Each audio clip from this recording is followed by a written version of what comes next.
Welcome back. Congress ಪಕ್ಷದ ಕೈಯಲ್ಲಂತೂ ಅಧಿಕಾರ ಇದೆ ರಾಜ್ಯದಲ್ಲಿ. ಹೀಗಾಗಿ ಅಧಿಕಾರ ಇದ್ದ ಕಡೆಯಲ್ಲಿ ಕಾಂಪಿಟೇಷನ್ ಸಹಜ ಅಂತ ಒಪ್ಕೊಳ್ಬಹುದೇನು. ಆದರೆ ಸೋತು ವಿರೋಧ ಪಕ್ಷದ ಸ್ಥಾನದಲ್ಲಿರುವ ಬಿಜೆಪಿ ಪಾಳ್ಯದಲ್ಲಿ ಹಾಗಾದ್ರೆ ಏನಾಗ್ತಿದೆ? ಅಲ್ಲೂ ಕೂಡ ನಡೀತಿರೋದು ಇದೇ ಕುರ್ಚಿ ಕಾಳಗ. ಬೀದಿ ರಂಪ ಕಚ್ಚಾಟದಿಂದ ನಲುಗು ಹೋಗಿರುವ ರಾಜ್ಯ ಬಿಜೆಪಿ ಪಾಳ್ಯಕ್ಕೆ ಸರ್ಜರಿ ಅಂತೂ ಅವಶ್ಯಕವಾಗಿ ಆಗಲೇಬೇಕಾಗಿದೆ. ಆಗುತ್ತೆ ಕೂಡ ಅನ್ನೋ ಮಾಹಿತಿಗಳು ಲಭ್ಯ ಆಗ್ತಾ ಇದೆ. ಬಹುತೇಕ ಫೆಬ್ರವರಿ ಅಥವಾ ಮಾರ್ಚ್ ಆರಂಭದಲ್ಲಿ ರಾಜ್ಯ ಬಿಜೆಪಿ ಘಟಕಕ್ಕೆ ಮೇಜರ್ ಸರ್ಜರಿ ಆಗುವ ಸಾಧ್ಯತೆಗಳಿದೆಯಂತೆ. ಆಲ್ರೆಡಿ 10 ಬಣಗಳ ಕಾರಣದಿಂದಾಗಿ ವಿರೋಧ ಪಕ್ಷದಲ್ಲಿ ಇದ್ರೂ ಕೂಡ, ವಿರೋಧ ಪಕ್ಷದ ಸ್ಥಾನದಲ್ಲಿದ್ದರೂ ಕೂಡ ರಾಜ್ಯದಲ್ಲಿ ಬಿಜೆಪಿ ಸಂಘಟನೆ ಅನ್ನೋದು ದಿಕ್ಕೇ ಕಾಣದಂಥ ಪರಿಸ್ಥಿತಿಯಲ್ಲಿದೆ. ಇದರ ಮಧ್ಯೆ ರಮೇಶ್ ಜಾರಕಿಹೊಳಿ ನೇತೃತ್ವದ ರೆಬಲ್ಸ್ ಟೀಮ್ ಕೇಂದ್ರ ಸಚಿವ ಸೋಮಣ್ಣ ಅವರನ್ನ ಭೇಟಿ ಮಾಡಿದೆ. ಬಿಜೆಪಿ ರಾಜ್ಯಾಧ್ಯಕ್ಷರಾಗಿ ಅಂತ ಹೇಳಿ ಒತ್ತಡ ಮಾಡಿದ್ದಾರೆ ಸೋಮಣ್ಣ ಅವರಿಗೆ ಅನ್ನೋ ಮಾಹಿತಿ ಕೂಡ ಲಭ್ಯ ಆಗ್ತಾ ಇದೆ. ರಾಜ್ಯಾಧ್ಯಕ್ಷ ಬದಲಾವಣೆ ಅನ್ನೋ ವಿಚಾರಕ್ಕೇನಾದರೂ ಬಿಜೆಪಿ ಕೈ ಹಾಕಿದ್ದೇ ಆದಲ್ಲಿ ಇರುವ ಆಪ್ಷನ್ಗಳೇನು? 4 ಜನರ ಫೋಟೋ ಹಾಗೆ ಹೆಸರುಗಳನ್ನ ಗಮನಿಸ್ತಿದ್ದೀರಿ. ಹಾಲಿ ರಾಜ್ಯಾಧ್ಯಕ್ಷರಾದ BY ವಿಜಯೇಂದ್ರ ಅವರನ್ನ ಮುಂದುವರಿಸುವ ಸಾಧ್ಯತೆಗಳನ್ನ ಕೂಡ ನಾವು ಅಲ್ಲಗಳೆಯುವ ಹಾಗಿಲ್ಲ. ಆಯ್ಕೆ ಆಗ್ಲಿಕ್ಕೆ ಮುಂಚೆಯಿಂದಲೂ, ಆಯ್ಕೆಯಾದ ದಿನದಿಂದಲೂ ಕೂಡ ವಿರೋಧ ಕೇಳೋಕೆ ಸಿಗ್ತಾ ಇದ್ರು ಕೂಡ ಹೈಕಮಾಂಡ್ ಈವರೆಗೂ ಬಹಿರಂಗವಾಗಿ ಅಂತೂ ಅದ್ರ ಬಗ್ಗೆ ಹೆಚ್ಚಿಗೆ ಗಮನ ಕೊಟ್ಟಂಗೆ ಕಾಣ್ತಾ ಇಲ್ಲ. ವಿಜಯೇಂದ್ರ ಅವರನ್ನೇ ಮುಂದುವರಿಸ್ತಾ ಇದೆ. ಇದರ ಜೊತೆಯಲ್ಲಿ ಇವತ್ತು ರೆಬಲ್ಸ್ ಟೀಮ್ ಭೇಟಿ ಆಯಿತು ಅನ್ನೋ ಕಾರಣಕ್ಕೂ, ಹಾಗೆ ಈ ಭೇಟಿಗೆ ಮುಂಚೆ ಕೂಡ ಸೋಮಣ್ಣ ಅವರು, ಕೇಂದ್ರ ಸಚಿವರಾಗಿರುವ ಸೋಮಣ್ಣ ಅವರ ಹೆಸರು ಕೂಡ ಪ್ರಸ್ತಾಪ ಆಗ್ತಲೇ ಇದೆ. ಹಾಗೆ ಸುನೀಲ್ ಕುಮಾರ್ ಮಾಜಿ ಸಚಿವರ ಹೆಸರು, ಶಾಸಕರಾದ ಅರವಿಂದ್ ಬೆಲ್ಲದ್ ಅವರ ಹೆಸರು ಕೂಡ ಬರ್ತಾ ಇದೆ. ಆದರೆ ಸೋಮಣ್ಣ ಅವರನ್ನೇನೋ ಇವತ್ತು ರೆಬಲ್ಸ್ ಟೀಮ್ನ ಸದಸ್ಯರು ಭೇಟಿಯಾಗಿದ್ದಾರೆ. ಹಾಗಾದ್ರೆ ಸೋಮಣ್ಣ ಅವರು ರಾಜ್ಯಾಧ್ಯಕ್ಷ ಸ್ಥಾನವನ್ನ ಅಲಂಕರಿಸ್ತಾರಾ? ಈ ಪ್ರಶ್ನೆಗೆ ಉತ್ತರ ಸದ್ಯಕ್ಕೆ ಕೇಂದ್ರದ ಮಂತ್ರಿ ಸ್ಥಾನದಲ್ಲಿದ್ದಾರೆ. ನರೇಂದ್ರ ಮೋದಿ ಅವರೇ ಕರೆದುಕೊಟ್ಟಿರುವ ಅವಕಾಶ ಇದೆ. ಕೇಂದ್ರ ಮಂತ್ರಿಯಾಗಿದ್ದಾರೆ ಸೋಮಣ್ಣ ಅವರು. ಸದ್ಯಕ್ಕೆ ಅದೇ ಕೆಲಸ ಮಾಡಿ ಅಂತ ಹೇಳಿ ಬಿಜೆಪಿ ಕೂಡ ಹೇಳಿದೆ. ಆದರೆ BS ಯಡಿಯೂರಪ್ಪನವರು, ಅದಾದ ನಂತರದಲ್ಲಿ ವಿಜಯೇಂದ್ರ ಅವರು, ಇವರಿಗೆ ಪರ್ಯಾಯವಾಗುವ ನಾಯಕತ್ವ ಬೇಕಲ್ವಾ ಅಂತ ಹುಡುಕ್ತಾ ಇರೋ ಬಿಜೆಪಿಗೆ ಸೋಮಣ್ಣ ಅವರು ಪರ್ಯಾಯ ನಾಯಕ ಅನ್ನಿಸ್ತಾರಾ? ನೋ ಡೌಟ್ ಸೋಮಣ್ಣ ಅವರು ಕೂಡ ರಾಜ್ಯ ಬಿಜೆಪಿಯಲ್ಲಿ ಬಲಿಷ್ಠ ನಾಯಕರು. ಹೀಗಾಗಿ ಅವರನ್ನೇನಾದರೂ ರಾಜ್ಯಾಧ್ಯಕ್ಷರನ್ನಾಗಿ ನೇಮಕ ಮಾಡಿದ್ರೆ ಈ ರೆಬಲ್ಸ್ ಟೀಮ್ ಕೂಡ ಶಾಂತವಾಗಬಹುದು. ಯಾಕಂದರೆ ಈ ಅತೃಪ್ತ ಶಾಸಕರ ನೆಚ್ಚಿನ ನಾಯಕ ಕೂಡ ಸೋಮಣ್ಣ. ಹೀಗಾಗಿ ಸೋಮಣ್ಣ ಅವರು ಸುಲಭದ ಆಯ್ಕೆ ಆಗೋ ಸಾಧ್ಯತೆಗಳಿದೆಯಾ? ಕಾದ್ ನೋಡಬೇಕು.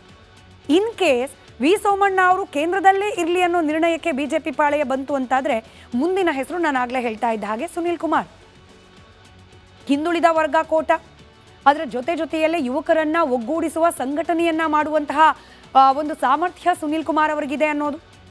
ಈ ಕಾರಣಕ್ಕೋಸ್ಕರ ಹಾಗೆ ಹಿಂದುತ್ವ, ಈ ನಿಟ್ಟಿನಲ್ಲಿರ್ತಕ್ಕಂಥ ಐಡಿಯಾಲಜಿ, ಈ ಆಯಾಮದಲ್ಲೂ ಕೂಡ ಸುನೀಲ್ ಕುಮಾರ್ ಅವರ ಹೆಸರು ಆಗಿಂದಾಗೆ ಪ್ರಸ್ತಾಪ ಆಗ್ತಾ ಇರುತ್ತೆ.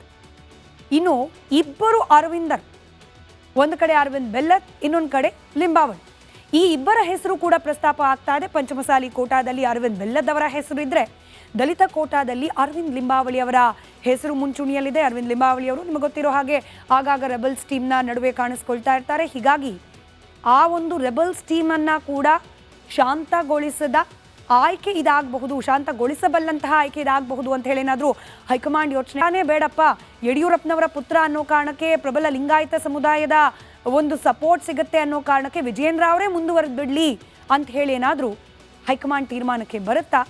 ಸದ್ಯಕ್ಕೆ ಇದೂ ಕೂಡ ಉತ್ತರ ಸಿಗಬೇಕಾಗಿರುವ ಪ್ರಶ್ನೆಯಾಗಿದೆ.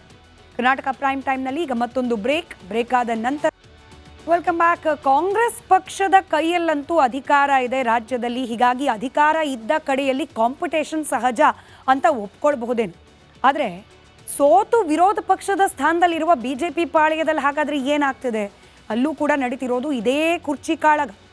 ಬೀದಿ ರಂಪ ಕಚ್ಚಾಟದಿಂದ ನಲುಗು ಹೋಗಿರುವ ರಾಜ್ಯ ಬಿಜೆಪಿ ಪಾಳ್ಯಕ್ಕೆ ಸರ್ಜರಿ ಅಂತೂ ಅವಶ್ಯಕವಾಗಿ ಆಗಲೇಬೇಕಾಗಿದೆ.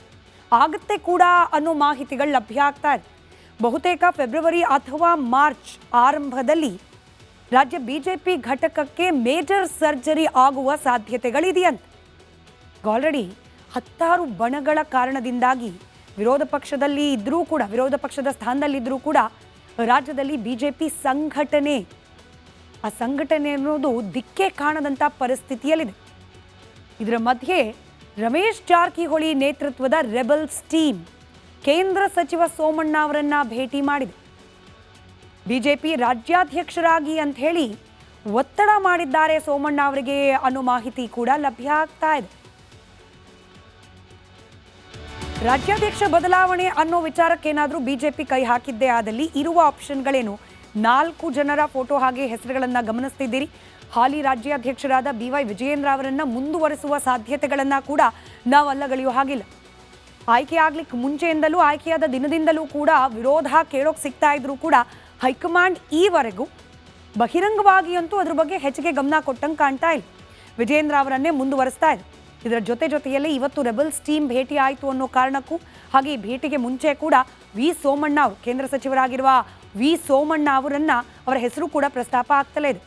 ಹಾಗೆ ಸುನೀಲ್ ಕುಮಾರ್ ಮಾಜಿ ಸಚಿವರ ಹೆಸರು, ಶಾಸಕರಾದ ಅರವಿಂದ್ ಬೆಲ್ಲದ್ ಅವರ ಹೆಸರು ಕೂಡ ಬರ್ತಾ ಇದೆ. ಆದರೆ ಸೋಮಣ್ಣ ಅವರನ್ನೇನೋ ಇವತ್ತು ರೆಬಲ್ಸ್ ಟೀಮ್ನ ಸದಸ್ಯರು ಭೇಟಿಯಾಗಿದ್ದಾರೆ. ಹಾಗಾದ್ರೆ ಸೋಮಣ್ಣ ಅವರು ರಾಜ್ಯಾಧ್ಯಕ್ಷ ಸ್ಥಾನವನ್ನ ಅಲಂಕರಿಸ್ತಾರಾ? ಈ ಪ್ರಶ್ನೆಗೆ ಉತ್ತರ ಸದ್ಯಕ್ಕೆ ಕೇಂದ್ರದ ಮಂತ್ರಿ ಸ್ಥಾನದಲ್ಲಿದ್ದಾರೆ. ನರೇಂದ್ರ ಮೋದಿ ಅವರೇ ಕರೆದುಕೊಟ್ಟಿರುವ ಅವಕಾಶ ಇದೆ. ಕೇಂದ್ರ ಮಂತ್ರಿಯಾಗಿದ್ದಾರೆ ಸೋಮಣ್ಣ ಅವರು. ಸದ್ಯಕ್ಕೆ ಅದೇ ಕೆಲಸ ಮಾಡಿ ಅಂತ ಹೇಳಿ ಬಿಜೆಪಿ ಕೂಡ ಹೇಳಿದೆ. ಆದರೆ BS ಯಡಿಯೂರಪ್ಪನವರು ಅದಾದ ನಂತರದಲ್ಲಿ ವಿಜಯೇಂದ್ರ ಅವರು ಇವರಿಗೆ ಪರ್ಯಾಯವಾಗಿ ಒಂದು ನಾಯಕತ್ವ ಬೇಕಲ್ವಾ ಅಂತ ಹುಡುಕ್ತಾ ಇರೋ ಬಿಜೆಪಿಗೆ ಸೋಮಣ್ಣ ಅವರು ಪರ್ಯಾಯ ನಾಯಕ ಅನ್ನಿಸ್ತಾರಾ? ನೋ ಡೌಟ್ ಸೋಮಣ್ಣ ಅವರು ಕೂಡ ರಾಜ್ಯ ಬಿಜೆಪಿಯಲ್ಲಿ ಬಲಿಷ್ಠ ನಾಯಕರು. ಹೀಗಾಗಿ ಅವರನ್ನೇನಾದರೂ ರಾಜ್ಯಾಧ್ಯಕ್ಷರನ್ನಾಗಿ ನೇಮಕ ಮಾಡಿದ್ರೆ ಈ ರೆಬಲ್ಸ್ ಟೀಮ್ ಕೂಡ ಶಾಂತವಾಗಬಹುದು. ಯಾಕಂದರೆ ಈ ಅತೃಪ್ತ ಶಾಸಕರ ನೆಚ್ಚಿನ ನಾಯಕ ಕೂಡ ಸೋಮಣ್ಣ. ಹೀಗಾಗಿ ಸೋಮಣ್ಣ ಅವರು ಸುಲಭದ ಆಯ್ಕೆ ಆಗೋ ಸಾಧ್ಯತೆಗಳಿದೆಯಾ? ಕಾದ್ ನೋಡಬೇಕು. ಇನ್ ಕೇಸ್ ಸೋಮಣ್ಣ ಅವರು ಕೇಂದ್ರದಲ್ಲೇ ಇರಲಿ ಅನ್ನೋ ನಿರ್ಣಯಕ್ಕೆ ಬಿಜೆಪಿ ಪಾಳೆಯ ಬಂತು ಅಂತಾದರೆ ಮುಂದಿನ ಹೆಸರು ನಾನು ಆಗಲೇ ಹೇಳ್ತಾ ಇದ್ದ ಹಾಗೆ ಸುನೀಲ್ ಕುಮಾರ್. ಹಿಂದುಳಿದ ವರ್ಗ ಕೋಟ, ಅದರ ಜೊತೆಯಲ್ಲೇ ಯುವಕರನ್ನ ಒಗ್ಗೂಡಿಸುವ ಸಂಘಟನೆಯನ್ನ ಮಾಡುವಂತಹ ಒಂದು ಸಾಮರ್ಥ್ಯ ಸುನೀಲ್ ಕುಮಾರ್ ಅವರಿಗಿದೆ ಅನ್ನೋದು. ಈ ಕಾರಣಕ್ಕೋಸ್ಕರ ಹಾಗೆ ಹಿಂದುತ್ವ, ಈ ನಿಟ್ಟಿನಲ್ಲಿರ್ತಕ್ಕಂಥ ಐಡಿಯಾಲಜಿ, ಈ ಆಯಾಮದಲ್ಲೂ ಕೂಡ ಸುನೀಲ್ ಕುಮಾರ್ ಅವರ ಹೆಸರು ಆಗಿಂದಾಗೆ ಪ್ರಸ್ತಾಪ ಆಗ್ತಾ ಇರುತ್ತೆ. ಇನ್ನು ಇಬ್ಬರು ಅರವಿಂದರ್, ಒಂದು ಕಡೆ ಅರವಿಂದ್ ಬೆಲ್ಲದ್, ಇನ್ನೊಂದು ಕಡೆ ಲಿಂಬಾವಳಿ, ಈ ಇಬ್ಬರ ಹೆಸರು ಕೂಡ ಪ್ರಸ್ತಾಪ ಆಗ್ತಾ ಇದೆ. ಪಂಚಮಸಾಲಿ ಕೋಟಾದಲ್ಲಿ ಅರವಿಂದ್ ಬೆಲ್ಲದ್ ಅವರ ಹೆಸರು ಇದ್ರೆ, ದಲಿತ ಕೋಟಾದಲ್ಲಿ ಅರವಿಂದ್ ಲಿಂಬಾವಳಿ ಅವರ ಹೆಸರು ಮುಂಚೂಣಿಯಲ್ಲಿದೆ. ಅರವಿಂದ್ ಲಿಂಬಾವಳಿ ಅವರು ನಿಮಗೆ ಗೊತ್ತಿರೋ ಹಾಗೆ ಆಗಾಗ ರೆಬಲ್ಸ್ ಟೀಮ್ನ ನಡುವೆ ಕಾಣಿಸ್ಕೊಳ್ತಾ ಇರ್ತಾರೆ. ಹೀಗಾಗಿ ಆ ಒಂದು ರೆಬಲ್ಸ್ ಟೀಮನ್ನು ಕೂಡ ಶಾಂತಗೊಳಿಸದ ಆಯ್ಕೆ ಇದಾಗಬಹುದು, ಶಾಂತಗೊಳಿಸಬಲ್ಲಂತಹ ಆಯ್ಕೆ ಇದಾಗಬಹುದು ಅಂತ ಹೇಳಿ ಏನಾದರೂ ಹೈಕಮಾಂಡ್ ಯೋಚನೆ ಬೇಡಪ್ಪ, ಯಡಿಯೂರಪ್ಪನವರ ಪುತ್ರ ಅನ್ನೋ ಕಾರಣಕ್ಕೆ, ಪ್ರಬಲ ಲಿಂಗಾಯತ ಸಮುದಾಯದ ಒಂದು ಸಪೋರ್ಟ್ ಸಿಗುತ್ತೆ ಅನ್ನೋ ಕಾರಣಕ್ಕೆ ವಿಜಯೇಂದ್ರ ಅವರೇ ಮುಂದುವರೆದು ಬಿಡಲಿ ಅಂತ ಹೇಳಿ ಏನಾದರೂ ಹೈಕಮಾಂಡ್ ತೀರ್ಮಾನಕ್ಕೆ ಬರುತ್ತಾ? ಸದ್ಯಕ್ಕೆ ಇದೂ ಕೂಡ ಉತ್ತರ ಸಿಗಬೇಕಾಗಿರುವ ಪ್ರಶ್ನೆಯಾಗಿದೆ. ಕರ್ನಾಟಕ ಪ್ರೈಮ್ ಟೈಮ್ನಲ್ಲಿ ಈಗ ಮತ್ತೊಂದು ಬ್ರೇಕ್ ಆದ ನಂತರ